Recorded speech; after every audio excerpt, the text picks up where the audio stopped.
very important one. It's central to your food and grocery growth. It's the one that brings the food authority and the food business community together on a single platform to discuss and debate what should be the laws and the story forward with respect to having consistency of doing business. Part of that, we've got a special moderator, an expert in the business, Amit Lohani, founder director FIFI and MD Max Foods. Amit, I'm going to ask you to come on stage and take charge.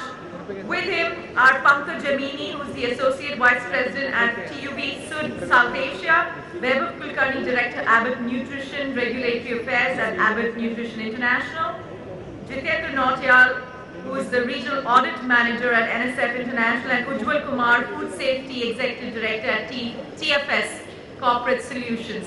That's the next panel being set open. Okay, my name is Amit Lohani. I represent the Forum of Indian Food Importers. We are an association which represents food importers from all across India. We have about 140 members which are spread across the different sectors in the food industry, which includes importers. Some of them are manufacturers. The idea of this session is to make the audience and as well as have a discussion on the understanding of the food safety norms in India, the Fssai, which is the new authority which was brought in 2006, and the need of such an authority in India and how it has changed the entire scenario of food safety in India. First of all, I would like to definitely stress on the fact that India needed some new laws, new regulation in terms of food safety. We had this whole 1954 PFA Act, we had the MMPO, we had all these different acts, and everyone from a manufacturer to a retailer to an importer had to run from pillar to post to these different authorities and get their licenses. So under the Fssai Act, there is one single license which is called an FBO, which is called a food business operator, which goes as well as it goes for the importer as well as the retailer and the hotel industry, which is the HoReCa. So now the idea has been to bring all these old laws into a new wine bottle, and I have been working with food safety since the beginning in 2006. We've had various interactions with them. We have been on some of their discussion panels. We've invited a lot of food safety officers to our events for bringing the compliance mode in the import community. When you read newspapers these days, you find a lot of hue and cry about food imports and importers getting stuck because of products not being available, either because of labeling regulations or product approval, or for that matter, a lot of other issues which are pertaining to the food safety laws. Now we have such an opulent panel at this point of time, which I would be more than happy and take their views on how things are going in the food industry. I would want to start with Dr. Pankaj and talk about the fact that how he has seen the transformation in the last 6 years since Food Safety Authority has come in and the Fssai Act has been brought in. And what are the challenges that he has faced in terms of telling his clients what needs to be done and how it needs to be done. Pankaj. Thanks, Amit. We represent the company called TUV Sud South Asia. So we are a German company who's into this certification and testing. And we have this wide experience working with the consumers and the manufacturers in the European countries, in the Asian region, and we're there since 1995 in India also. So I can give you the perspective on the manufacturer side, or the consumer side, manufacturer side. And interestingly, food safety has different meaning when it comes to the consumer side or the manufacturer of the food business operator, what we technically call it. From the manufacturer side, somebody in the earlier panel was also mentioning this, that it's more of trust. So the moment we say the product is safe, he's trusting your product. And from the manufacturer side, they actually need to create that trust on the brand. So some of the time these are voluntary in nature. For example, now, as Amit mentioned, the earlier act was on adulteration. We are trying to cut down the adulteration, whereas safety and standardization was taking a backseat. Because we all presumed in 1954 that the only way you can make a food substandard is by adulterating it. But as the science evolved, as the business practices evolved, we know that there are various ways to standardize food and safety and quality part. So there comes the role of the salt standards. There comes the need of the regulator to come in with a new food safety law, which India has came in. And we are lucky enough as a consumer, I feel we are lucky enough to be in this part of the world where roughly 20 odd countries in the world have their own domestic food safety authority. So we are lucky enough, among one of the being a part of the country where we have a food safety authority who regulate the domestic market. And then the third party, we ensure that we extend our support in terms of certification of the products, in terms of certification of the systems, the laboratory functions where we do regular testing of the product, and deliver those help to the industry where they can comply with this requirements. So that's a great insight in how food safety works. But Pankaj, I would want to ask you on something.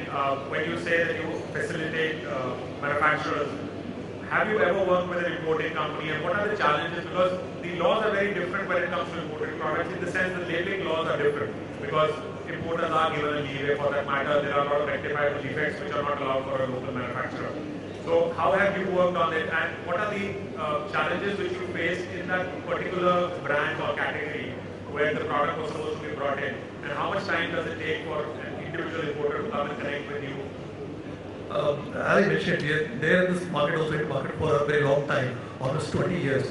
So all those earlier years, we are dealing with the local manufacturers, the international brands, all the big brands, multinational brands were there. For the last 2 years, I think majority of the new queries are coming from the importer side. We are now dealing with various helping product companies who wanted to launch their protein milkshakes and all those products to the Indian market. Well, the regulations are not very clearly specified, so the regulators also ask for the safety assessment data or the product stability data, which in some part of the world they have done.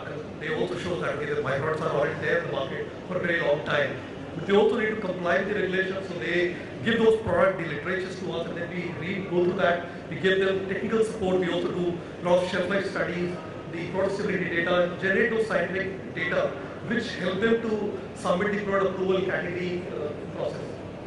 So to take it from the product approval, which has been the biggest headache for any manufacturer or importer, because it takes a lot of time to get a product approval done. How do you start your business when you're going to an exhibition in Sial and Anuga? You see a product, you like it. When you come back, you realize that the product doesn't have standards in India.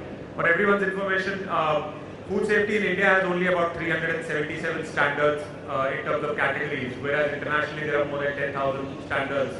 Codex is one where there are about 4,000 standards. So that alignment and harmonization needs to be done. But what I would ask Dr. Vaibhav is on the fact that product approval and what are the challenges, because we see this whole issue about product approval, the delay, the product approval fees, progressive imports or progressive manufacturing which have been happening in India have been stopped because of product approval. The term proprietary has been used in a lot of ways, where sometimes a ketchup can be proprietary, a mayonnaise can be proprietary. So every mayonnaise manufacturer has to go and get a separate set of standards made. Same as for potato chips manufacturers, again the same issue. So how would you? So this will have to trace back. The most important part is we'll have to see what was the objective when this FSSAI Act and regulation were made. Even in the Act, they had never mentioned about the product approval. And also the objective of this entire process, or this entire amalgamation of all 7 acts together into one Food and Safety and Standards Act was, it's a one-stop shop.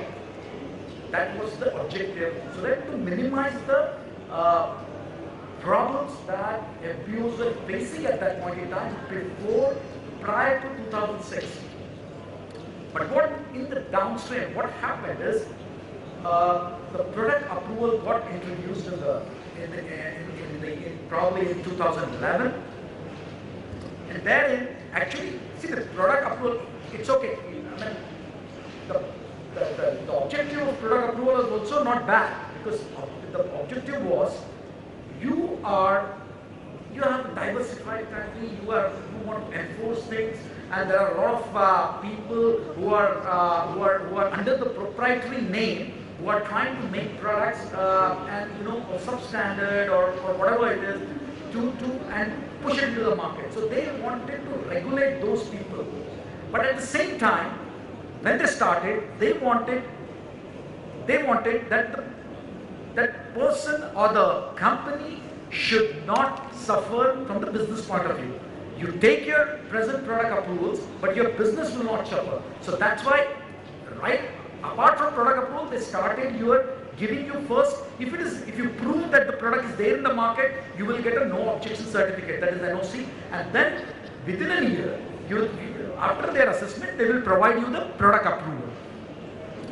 But down the line, the things got worse at some point, because even at least after 2000, August, I can recollect, after August, 5th August 2011, when this started, all this, there was 1 year down the line, which was actually moving, the things were moving smooth from the product approval point of view, and a lot of people I know that the companies have received their NOCs within say 4 weeks or 8 weeks time to market their products. So the objective with which they started, that business continuity should remain for the products which are already there in the market, that was met. But the track changed when actually the people in the authority gets changed and the objective of the authority got diverted there. And so even for the problem arises for even the product which are there in the market for say 5-10 years, people are not getting their license, people are not getting their NOCs or product approval, and because of that, your license is not got. So that was the main reason. Also, what I feel, the product approval went wrong, whereas earlier the timeline was defined. People used to know.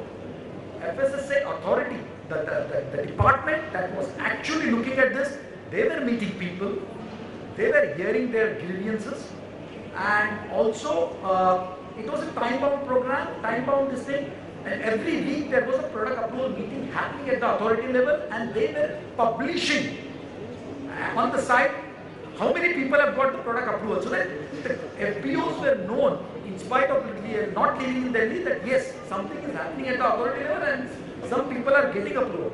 But what presently is happening is, now presently the product approval has become kind of a black box. You put, but you don't know when it's going to come. And that's where the anxiety level has risen. And that's where the problem has arisen.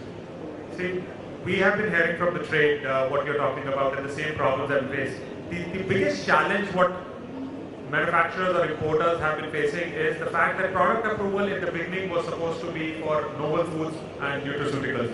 The idea was never to go towards the regular food products. Second problem was, it was a category approval, it was not a brand approval. But later on what we saw is that it was the brand which was getting an approval. So if Pringles is applying for a product approval, it was Pringles who was getting it for that particular flavor. And even if you change that flavor or tweak that flavor, you were supposed to apply for another product approval. The third and the biggest challenge was that you spend anywhere between 6 months to 18 months to get a product approval, and it is valid for 1 year. So now imagine someone is spending so much of time, money, efforts, and then you're getting a product approval of 1 year. The fourth challenge which importers have been facing, or for that matter the trade has been facing, is that the shipments are getting stuck for products which have been coming in for the last 15 years. So that means progressive imports which have been happening, there was no risk-based analysis data which was shared that these products are not safe, and all of a sudden you come and say olives are not safe for India. Chocolates are not safe for India. But the reality is, when you talk about chocolates, what they say is you can't call a chocolate which has vegetable fat in it. So for that matter, when they say Cadbury's have Cadbury's, it's not chocolate, because they never say you are eating chocolate. So there are terms which are not known to a consumer. So if I ask any of the consumers what they eat, they say I eat chocolate. Whereas Cadbury's would say it's composite chocolate. So these are the technical terms which people would not understand. And for that matter, the importers or the CHAs or the manufacturers, they didn't even understand that. So those are some of the challenges which as a trade were faced. And that's the reason there were so many court cases. In the first time, the first 3 years there was nothing happening. There were no problems and everything. If there was an issue like lab testing, private lab, there were issues in terms of time delays, no citizen charter. But later on everything got rectified and it was easily ratified for us. But later on what we found was that things are not moving in the right direction. They were going haywire. As you said, the officers were changing and the whole perception about product approval was changing. So that's something which has happened. But I would like to bring in Mr. Jitendra on this. What is his purview on food safety, and how does his company assist manufacturers to get an approval? Can you hear me? Thank you very much for this, giving the opportunity. I represent the company NSF International. which is certification body which is based in US.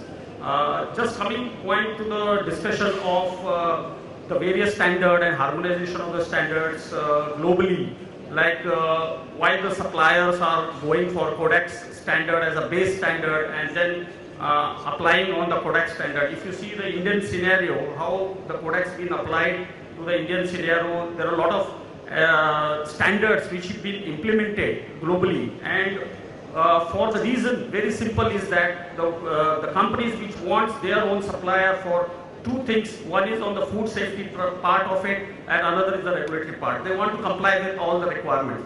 Now Codex, we have been in India has been representing in the Codex. There are certain 11,000 standards which are in the loop for finalizing in the Codex. The harmonization is in the process of going to take place, but what we require is that many QSR companies which are coming into India, they want their own suppliers to be audited as per their own standards, because they want a higher grade of assurance, not only on the quality part but on the food safety part. So this is very, very interesting to see how India can emerge as a global competitor in the various standardization. If you look at Mr. Pankaj pointed out about the certification process, like the confidence level for the Codex building up for the various standards. I was reading an article on the street food Codex standards. Now the street food Codex is another thing, the project which is to be assured. So this is what gives a dilemma in regards to the standardization and harmonization of the standards with regards to the Codex. Now CAC RCP, the Codex Elementaries Commission and Recommended Code of Practices, which came into place and published the standard in 1969, they put the harmonization of the standard on based on certain recommended code of practices as a part of the GMP, that is a good manufacturing practices.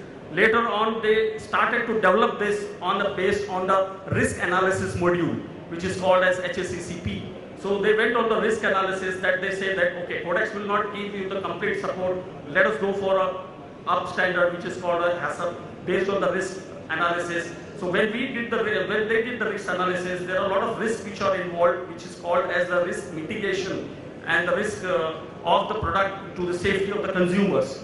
So at the end, the consumers who are looked into the latent part of it, and they are the person who are finally going to benefit on the food safety. So I think Codex in India is working on the same direction in order to have a harmonization of the standard to be in place. But when it is going to happen, the time will tell about it. So same, I would stress on the fact that we've been hearing about this Codex harmonization for the last 5 years. India has been cheering for the first, I think the last 2 years, India was chairing the Codex panel as well. And Dr.Vaibhav was part of that. Now the thing has happened is that because this harmonization has not happened, a lot of local manufacturers or traders have faced this challenge in terms of getting their products approved, in getting their products standardized. And everyone, when we have a trade meet, we ask food safety, isn't the responsibility of making standards lie on the food safety? Why is it the importer or the manufacturer has to pay a certain fee to get those standards ratified? Because at the end of the day, food safety has a budget of 5,000 crores. Whereas when you ask local manufacturers producing chips or khapra, traditional food is sometimes left out of it in terms of standardization. Because you leave a gulab jamun tomorrow, if you tell them that you have to make standardized gulab jamun, it will be very difficult for even six sweet shops to make standardized gulab jamun. But the problem has been there. So what have you seen in the last 5 years? Because as far as my information goes, not even a single standard has been added in the last 5 years with alignment or harmonization with Codex. See now, the entire issue is, there are a couple of things. If they do it right, one is harmonization of standards, and the second part, which I would say that what they need to do is, after harmonization, you bring that regulation on categorization. If at least these two things are on a priority part, if the government takes, I would see there will be an ample amount of confidence level that has been built, that will get built up, because automatically once the categorization is done and the regulation and the standards are put in, the product approval applications and reliance on product approval will absolutely get nullified. Because then all these products, what are they? Because if you see presently, in next 5 years, what exactly you have to look at in the food is, now people are, in India as well, people are evolving in eating habits. You see, people are asking for more and more functionality in the food. They are not having just for the sake of taste. They want some function in the food. And if that is the case, then FSSAI or the authority needs to recognize this. They have to understand the customer's needs, and they will have to see to it that these two things are brought together and what customer requires or the Indian people requires. Because if you see the present, I think there is an NSSA report on malnourishment. I think India is at, I think, the second or the third position in the as the malnourished nation. So people have to look into. We have we have children who are malnourished, who are less in micronutrient levels. So understanding that these standards and this categorization, bringing it becomes at the most important at this point in time to reduce the burden on the product approval team and the approval team. I would also want to understand the fact that is it about safety of food or safety of label, because we see a lot of times issues which are regarding the label. So if you declare the label in a certain way, it makes the food safe according to food safety. Is it the right approach which food safety has? I would take Mr. Ujjwal's view on that. Whether a safe label is a safe food, or how does a food safety logo and number guarantee safety of that food? See, what authority wants is that whatever you declare, that should be there in the product. So it is up to you what you want to declare and what you want to give it to customer. So you have to be, as a food business operator, you need to be honest. Because till the time you are not caught or there is not issue with the product, you can sell whatever you can claim you can sell, but when there will be issue, then you are in trouble. So this is very straightforward, that whatever you declare, that should be there in the product, and that can be proved when time comes. Okay, now when we see a new culture also of this free culture. So everyone wants to have a product which is fat-free, lactose-free, gluten intolerant, and this free culture has come in. And these claims have been challenged in a lot of courts because food safety doesn't. They have a certain restrictive norm in terms of these declarations if you are making any. For that matter, if you want to have bring in baby products, you have to go through a BIS certification. The other problem is that even with food safety having 6 laws in that one bottle, there are other laws which also guide food. Ministry of Consumer Affairs, Ministry of Agriculture and Animal Husbandry, where any meat, dairy product comes into that. So how does trade take it as in perspective and in an overview? How does trade take all these things? And is it hampering the growth or the India growth story in some way, or do you feel that these challenges are faced by your clients or sometimes exporters or sometimes manufacturers? See, when this act was formed and it was passed in the parliament, view was that they concentrated on that 8 acts and orders, central acts and orders. They are not seen as a whole that there are many other ministries, state laws are there. Like if I give example of Delhi, I am from Delhi. So in Delhi, you have to obtain MCD license, health license, as well as FSSAI license. Theme is same, but since MCD or any state acts, rules or regulations have not been merged or repealed, so you have to go for that. For industry, for business, it is not at all in tune with what government had said when they had brought in this FSSAI 2006. They said that multi-department, multi-windows, you need not to go for different offices to obtain license. But if I see that they have not taken a holistic approach, they should have taken it initially that whatever comes in the way of food manufacturing, food distribution, for food business operator, that should have been merged in this particular act and regulation.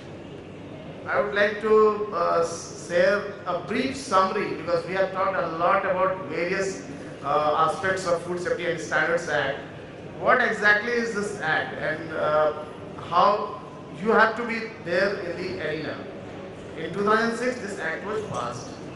8 acts and orders were merged, central acts and orders were merged, wherein they said that from farm to fork, except for farm produce at farm level and consumers are exempted, rest all are covered.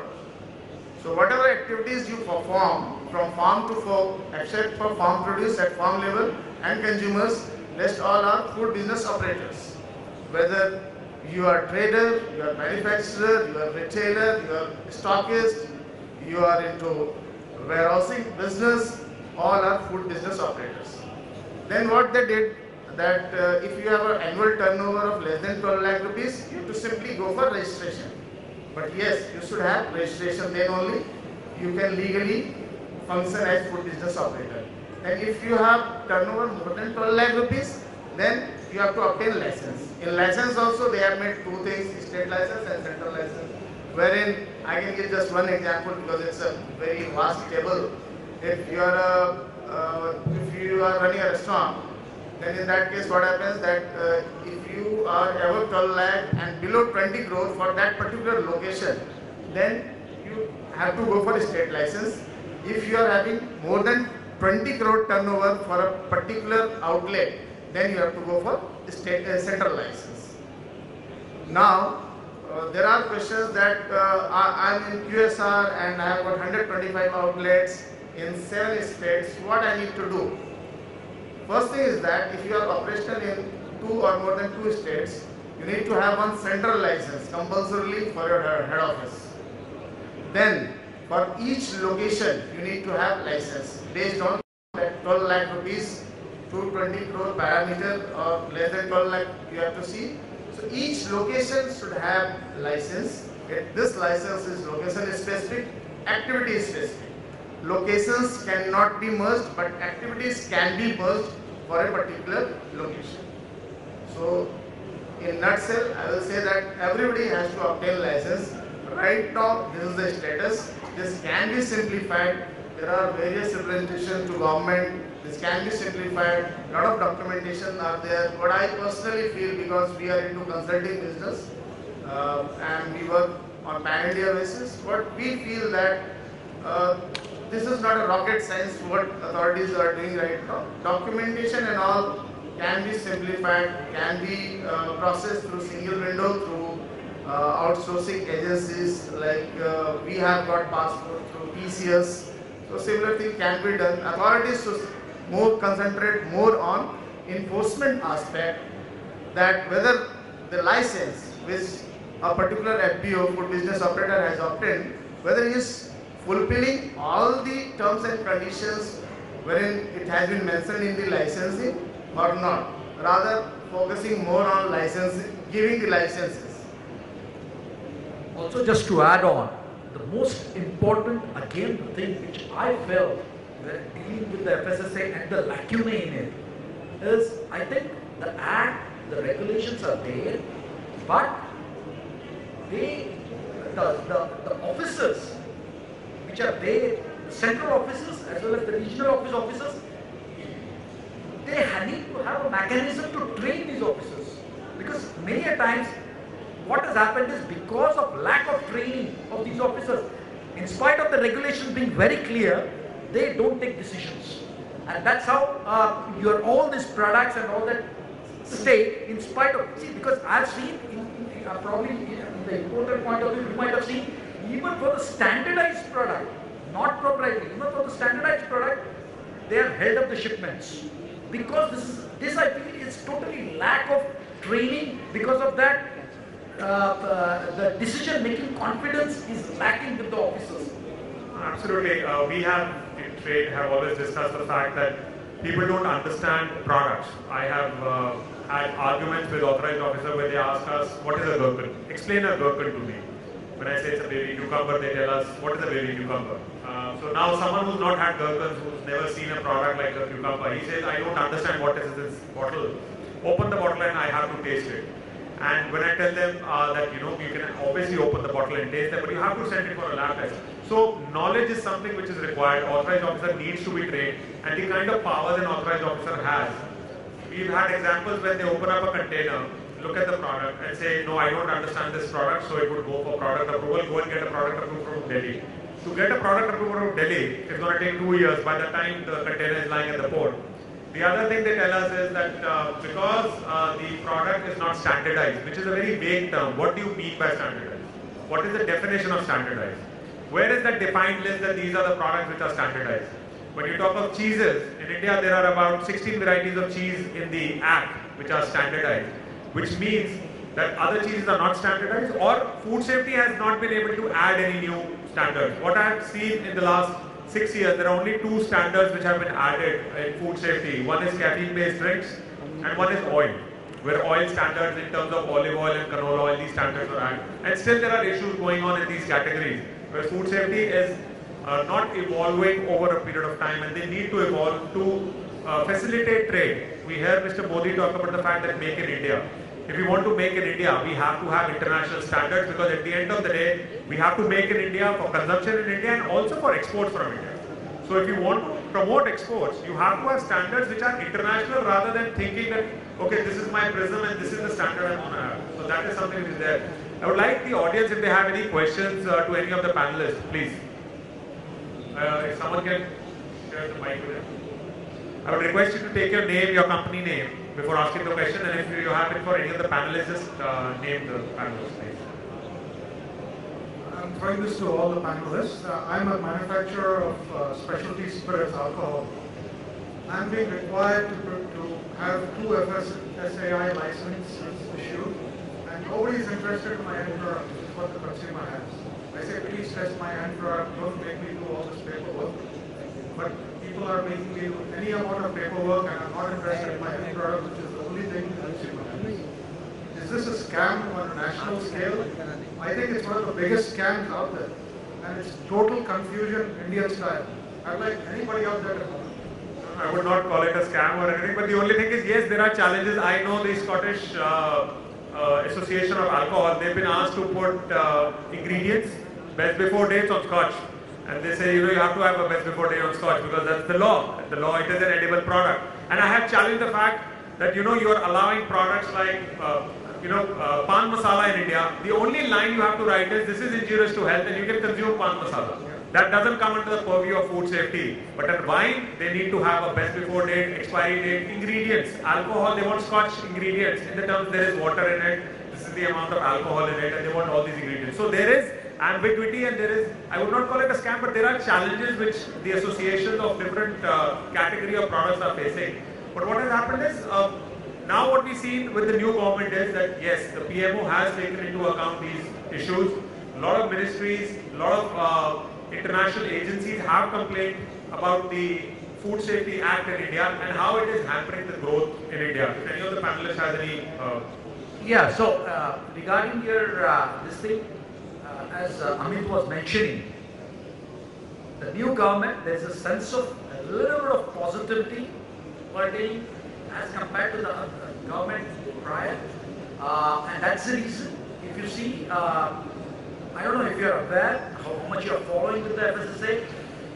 The new act, the old act has been put on this thing, and it has been, they have been asked to relook at the act, whether because of that, whether people are facing issues.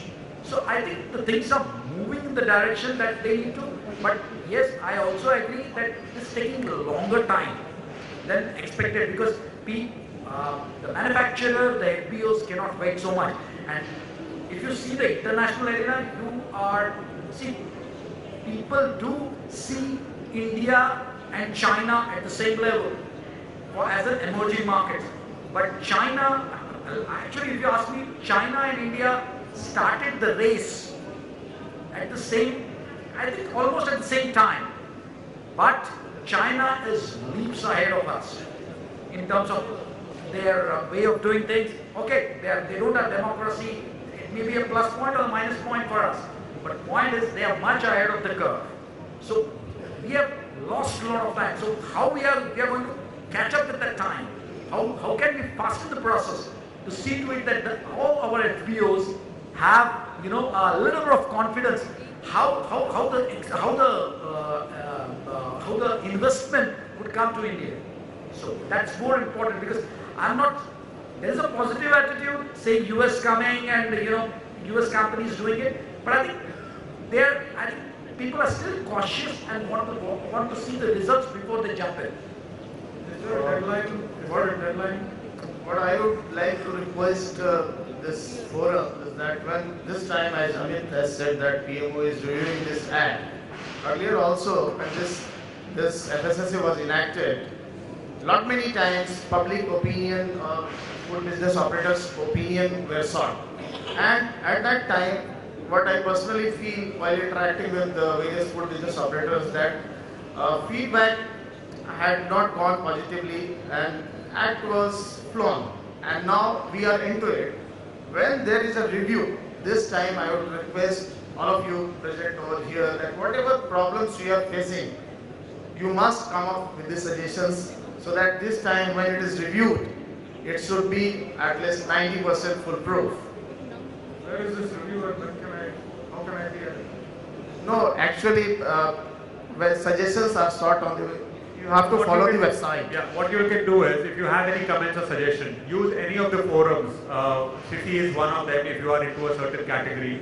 FIFI is there, CII is there, SOCHAM is there. All these forums have been asked by Food Safety Authority and the Ministry of Food Processing to submit their comments on the draft of food safety. If there are some changes which need to be made, that is something that needs to be done at this point of time. And we are, as an association, we've given representations to the PhD Chamber of Commerce, to Food Safety, Ministry of Food Processing, Ministry of Commerce, on the challenges faced by the industry as a whole. Because this is not relating to, international companies, domestic companies. I was sitting with PepsiCo and they told me that they produce a product called Takata, and there is a masala which comes in from Belgium, which is a spice mix. And that product has been stuck because of, again, product approval. And their whole line, which was there, has been stuck for almost 4.5, 5 months. So that is the kind of time lag and delays which are happening. The other thing is we always talk about this single window, and everyone talks about that India should have a single window. I was at part of a conference with the African nations, and there was the ambassador of Rwanda who was sitting, and he confirmed that if you want to start business in Rwanda, you come to the municipal office, have a cup of tea. By the time you finish your tea, all your licenses required, including banking, is done there and then. So in about 20 minutes, everything is done.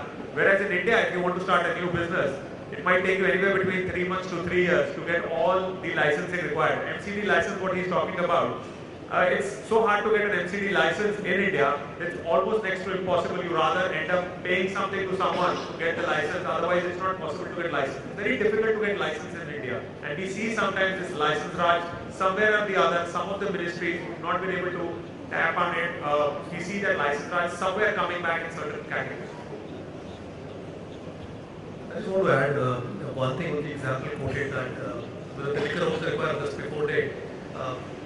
The things are not so worse. It's not meeting our expectations and its industry stakeholders.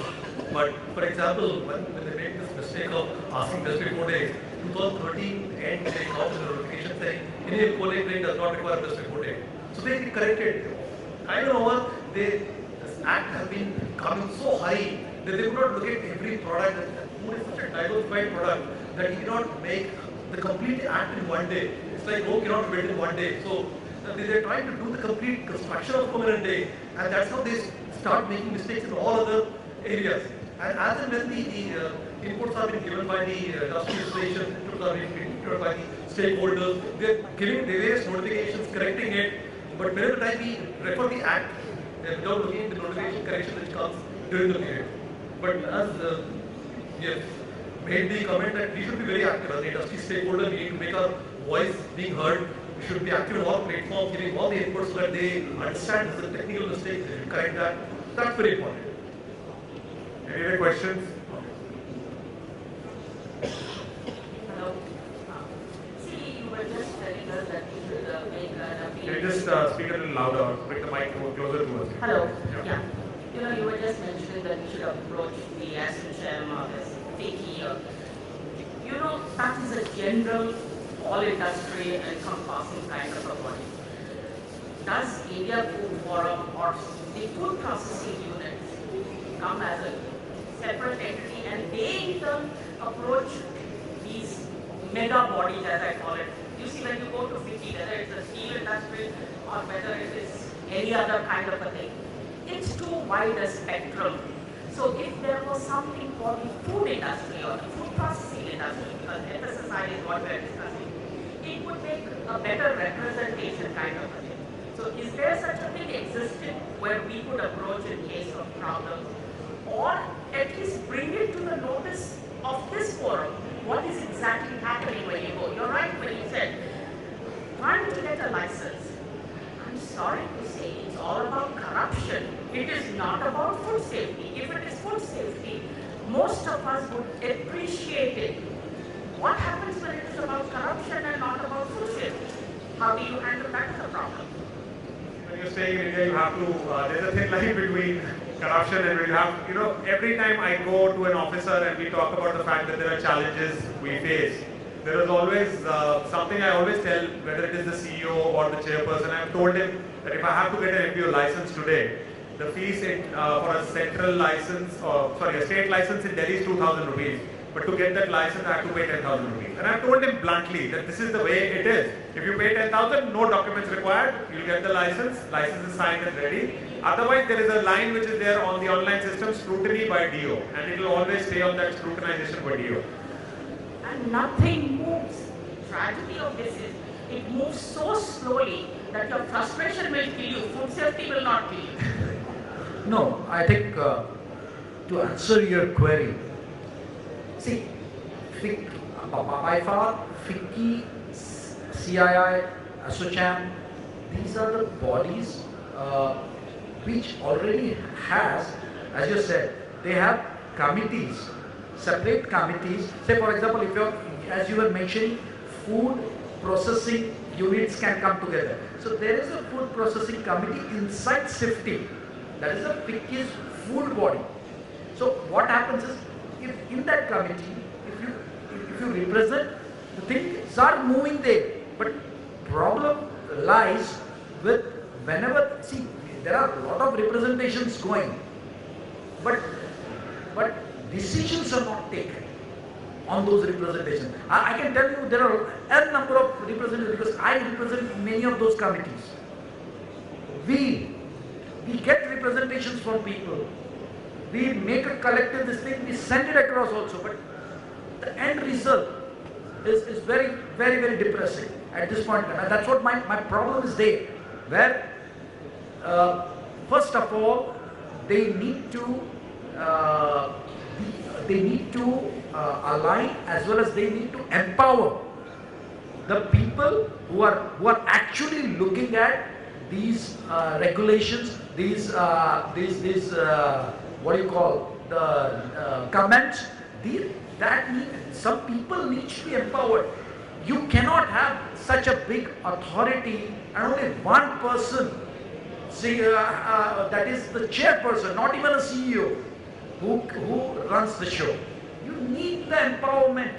Unless you empower them, and you cannot have things at play, because one person cannot do. I mean, we have got 1.25 billion, 125 billion people.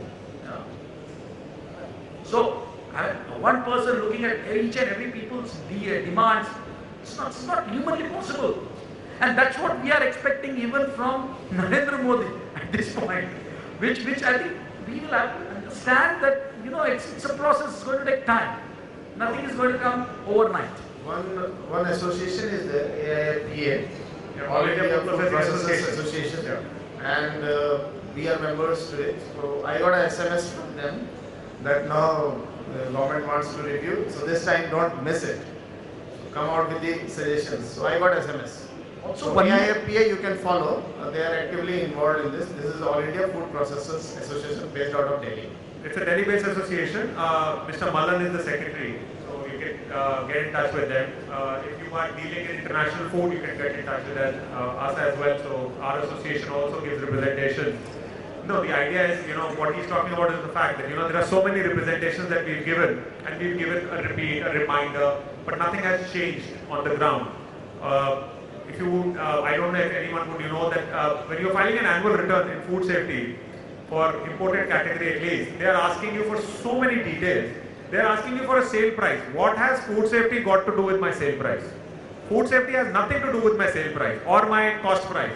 But they are asking you for that. And there is, so that means they are collecting so much of data, which is not even used because they do not have, a risk-based. I have not seen a risk-based analysis done and sent out reports. When we see samples failing, what we see is only 1% of the total samples which have been collected all across India fail.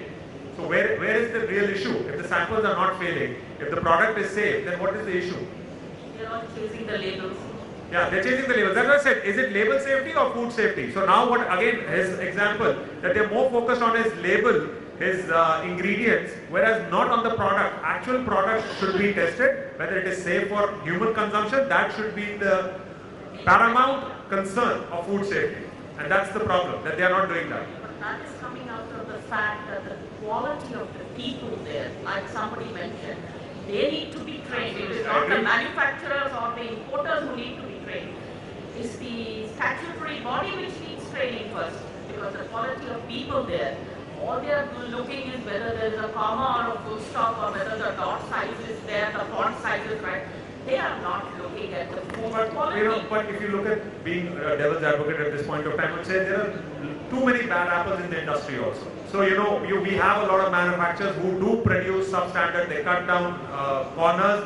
They produce substandard products. At the end of the day, before I'm a businessman, I'm also a consumer. My son is going to have the same product. My family is going to use the same product. So I need to be sure that the product that I'm eating and which are tested from labs from these or for that private labs, they are safe for my family. So that is a chicken and egg story. So what do you have first? A good importer or a good manufacturer or a good consumer? So there is something which goes on. But Amit, what I would suggest is, if you might have seen the import clearance part of it, they have taken interviews for a port officer to collect samples and go okay.